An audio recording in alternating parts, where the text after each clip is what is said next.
compatriotes, chers Françaises et Français de l'étranger, depuis 5 années, en dépit des crises mondiales, sanitaires, avec pandémie de Covid-19, les crises géopolitiques, avec l'agression russe en Ukraine et la guerre maintenant revenue en Europe, après tant de crises traversées sous tous les continents que vous avez parfois vécues de manière très directe, malgré tout cela, nous avons continué d'avancer. Au niveau national, nous avons gagné en force économique, en attractivité et fait reculer le chômage, lutter contre les inégalités, réduit nos émissions de gaz à effet de serre. Au niveau européen, nous avons fait bouger les lignes, comme rarement, et conformément aux engagements que j'avais pris.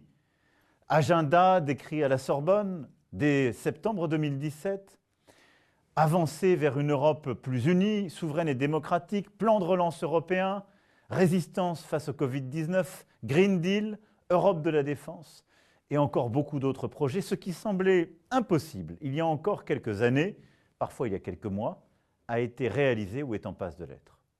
Et nous continuons tout au long de cette présidence française de l'Union européenne à avancer, de la taxation minimale à la taxe carbone aux frontières, en passant par l'égalité salariale, la meilleure représentation des femmes dans les comités exécutifs et le salaire minimum et beaucoup d'autres réformes.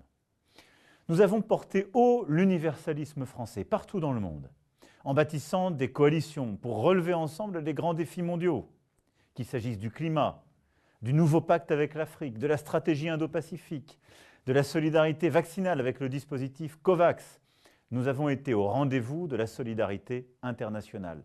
Nous avons présidé le G7, aujourd'hui l'Union européenne, mené des combats dans le cadre du Forum de Paris sur la paix qui nous a permis de structurer nombre de ces coalitions. Je sais combien vous, Français de l'étranger, avez par votre action, votre dynamisme, votre esprit à la fois créatif et solidaire, participé de nombre des succès que je viens d'évoquer. Et je voulais vous en remercier. À l'aube de l'échéance décisive pour l'avenir de notre pays, que constitue l'élection présidentielle, je voulais vous dire que si les Français me font confiance, si vous me faites confiance, je continuerai à être à vos côtés comme nous n'avons jamais cessé de l'être durant ces 5 dernières années. À vos côtés dans les crises. Au plus haut de la pandémie, nous avons rapatrié 370 000 d'entre vous en France. Au moment du déploiement de la vaccination, nous avons envoyé les doses nécessaires dans plus de 70 pays.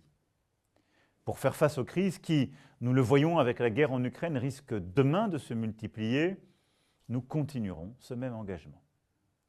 Comme cela a été le cas durant la pandémie, le délai de carence pour bénéficier de la prise en charge de l'assurance maladie sera systématiquement supprimé en cas de crise. Nous créerons un statut de résidence de repli en France pour vous permettre de revenir au pays à tout moment. Votre résidence française bénéficiera de certains des avantages fiscaux des résidences principales. Nous serons aussi à vos côtés, ensuite, pour continuer de faciliter l'accès aux services publics. Après avoir créé France Consulaire, nous créerons France Service Français de l'étranger, ce qui vous permettra de joindre l'ensemble des services publics 7 jours sur 7 et 24 heures sur 24. Et dans la foulée de la mise en place durant ce quinquennat du vote électronique, nous généraliserons la dématérialisation du renouvellement de vos titres d'identité, du dépôt de procuration et de l'établissement des certificats de vie partout où cela est possible. Cela vous évitera de nombreux déplacements, je le sais très bien, et une simplification très attendue.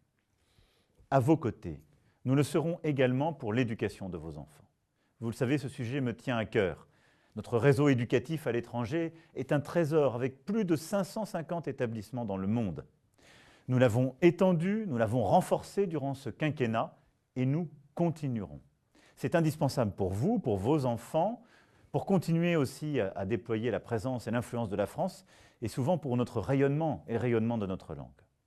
L'Agence pour l'enseignement du français à l'étranger sera confortée dans ses moyens et modernisée dans son fonctionnement afin d'accueillir le plus grand nombre, monter en qualité, le tout en garantissant des frais de scolarité accessibles pour tous. Quant à vos enfants scolarisés dans des systèmes nationaux, nous créerons, pour qu'ils puissent garder un lien fort avec notre langue, le Pass Éducation langue française. Parce que vous êtes des Français à part entière, je souhaite enfin que chaque ministre, chaque administration, chaque politique publique en France trouve un prolongement adapté pour vos communautés françaises. Le Pass Culture, 300 € pour découvrir une offre culturelle autour de chez soi, sera ainsi étendu à vos enfants, qui pourront également participer plus facilement au service national universel. Nous conforterons le réseau associatif qui œuvre pour vous en continuant d'augmenter ses subventions. Et vous pouvez donc compter, vous l'avez compris, à travers ces mesures très concrètes et cette volonté ici affichée, vous pouvez compter sur ma volonté de continuer de vous protéger, de simplifier votre vie quotidienne, de vous permettre, malgré les kilomètres qui vous séparent de l'Hexagone, d'être Françaises et Français à part entière. Je sais aussi pouvoir compter sur vous, les 9 et 23 avril, pour les Françaises et Français établis sur le continent américain et dans les Caraïbes, les 10 et 24 avril, pour les Françaises et Français installés dans le reste du monde. Vous avez, en allant voter, en établissant une procuration, en faisant très clairement votre choix, vous avez la possibilité de changer votre vie. Ensemble, nous pouvons faire de cette élection le point de départ d'une nouvelle époque française et européenne. Avec vous, pour nous tous.